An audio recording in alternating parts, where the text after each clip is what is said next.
Hi friends, అందరూ ఎలా ఉన్నారు? బాగున్నారా? అయితే సమ్మర్ వచ్చేసిందండి, ఇంకా పచ్చళ్ళ సీజన్ స్టార్ట్ అయిపోయింది.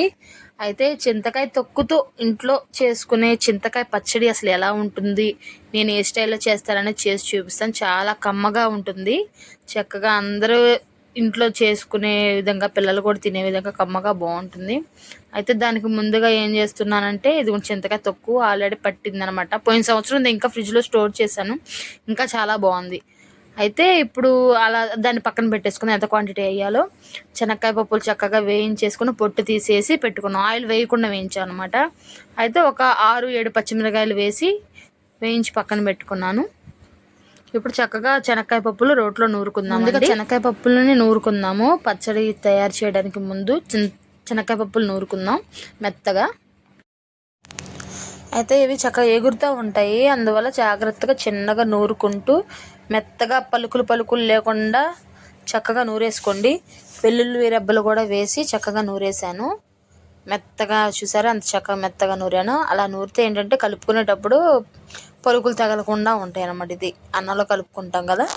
సో ఇలా దంచేసిన తర్వాత ఏం చేద్దామంటే జీలకర్ర, సాల్ట్ వేసి చక్కగా నూరేసుకుందాం. మళ్ళీ పచ్చడి బండతో చక్కగా నూరేసేసుకుంటే ఫస్ట్ ఇవి వేసేసుకున్న తర్వాత ఇంకేం లేదు ప్రాసెస్, పచ్చిమిరకాయలు నూరుకోవడమే. సో ముందు ఇవి నలగనివి ఏంటంటే హార్డ్గా ఉన్నాయి, ముందు దంచేసుకుంటే బాగుంటుంది అనమాట. చక్కగా శనక్కాయ పప్పులు తర్వాత వేస్తే ఏంటంటే అలాగే ఆయిల్ తగులుతుంది కదా, తొందరగా మెదగవు అనమాట.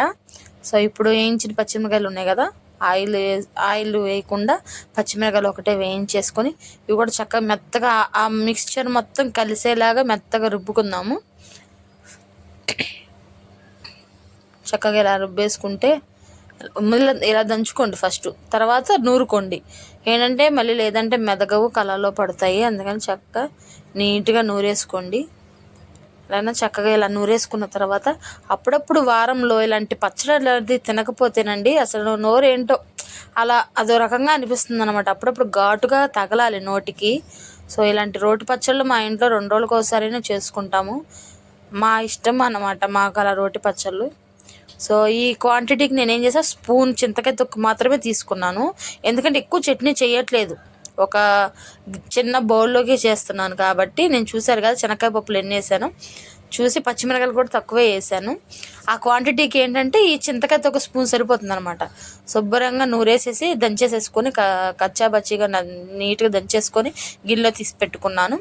తర్వాత పోపు రెడీ చేస్తాను అనమాట. పోపు వేసుకోవాలి, దీనికి తాలింపు వేయాలి. సో నూనె కాగాక ఆవాలు, జీలకర్ర, సాయమినపప్పు వేసుకుంటాము. అవి కొంచెం వేగేసిన తర్వాత ఎండుమిరకాయలు వేసుకుందాము. ఒక 2 ఎండుమిరకాయలు వేసుకొని ఇంక సేమ్ అన్నిటికీ పెట్టుకునే పోపులాగే పెడుతున్నాను అనమాట. ఓకేనా. ఇలా కొంచెం చూసారా, రెడ్గా కొంచెం వేగిన తర్వాత వెల్లుల్లి రెబ్బలు కూడా వేసాను. ఇవి కూడా కొంచెం ఎర్రగా వేగిన తర్వాత, ఎక్కువ ఆయిల్ అవసరం లేదు, ఆల్రెడీ అన్నీ ఉంచినాయి కాబట్టి ఒక 3 టేబుల్ స్పూన్స్ అయితే ఆయిల్ సరిపోతుంది. ఒక 3 డేస్కి 2 డేస్కి సరిపడా చాలు అనమాట పచ్చడి. నేను 2 ఎండుమిరకాయలు వేసాను, కరివేపాకు వేసాను. చక్కగా పోపు రెడీ చేసేసుకొని ఈ పచ్చడిలోకి వేసి కలిపేద్దాం అనమాట.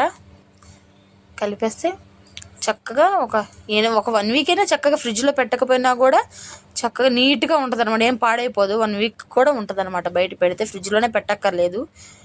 చక్కగా ఇది మా ఇంట్లో 1 వీక్ దాకా రాలేదు, ఒక 2 డేస్లో అయిపోతుంది ఆ చట్నీ 2 సార్లు వేసుకుంటే. దీనికి కాంబినేషన్లో చికెన్ పకోడీ వేసాను అనమాట. చింతకాయ తొక్కు పచ్చడి with chicken curry, chicken pakoda combination అనమాట. అసలు చాలా క్రేజీగా ఉంటుంది కాంబినేషన్ అయితే. చూసారా, చక్కగా ఎంజాయ్ చేస్తున్నా వేడి వేడి అన్నంలో చక్కగా కొంచెం 1 స్పూన్ నెయ్యి వేసుకొని చింతకాయ పచ్చడి వేసుకొని తింటుంటే చాలా బాగుంటుందండి. చాలా ఫేమస్ కూడా చింతకాయ పచ్చడి అంటే, చాలామందికి ఫేమస్, చాలా ఇష్టం కూడా అందరికీ. చక్కగా వాటితో పాటు మేము చికెన్ లెగ్ పీస్ ఇవన్నీ కలిపి పకోడీ చేశాను అనమాట. నేను ఆ ప్రీవియస్ వీడియోలో కూడా చూపించాను చికెన్ పకోడీ ఎలా చేయాలో. చాలా బాగుంటుంది టేస్ట్ అనేది. అప్పుడప్పుడు ఇలా చేసుకోండి రోటి పచ్చళ్ళు, చాలా బాగుంటుంది. ఏ చికెన్ బిర్యానీలు ఏవి తిన్నా కూడా ఆ పచ్చడి, ఇంట్లో చేసిన పచ్చడి తింటుంటే ఆ టేస్టే వేరేగా ఉంటుంది. అసలు కమ్మగా అనిపిస్తాయి అన్నమాట. ఇంట్లో ఫుడ్ తింటున్న ఫీలింగ్ వస్తుంది. ఓకేనా. ఈ వీడియో నచ్చితే కనుక లైక్ చేయండి, షేర్ చేయండి. చాలా కష్టపడి వీడియోస్ చేస్తున్నాను, పిల్లలతో కూడా టైం కుదరదు, అలా కుదిరించుకొని చేస్తున్నాను. కొంచెం నాకు ఎంకరేజ్మెంట్ కావాలి మీ దగ్గర నుంచి. నా ఛానల్ కొంచెం సబ్స్క్రైబ్ చేయండి. Thank you so much. Thank you all.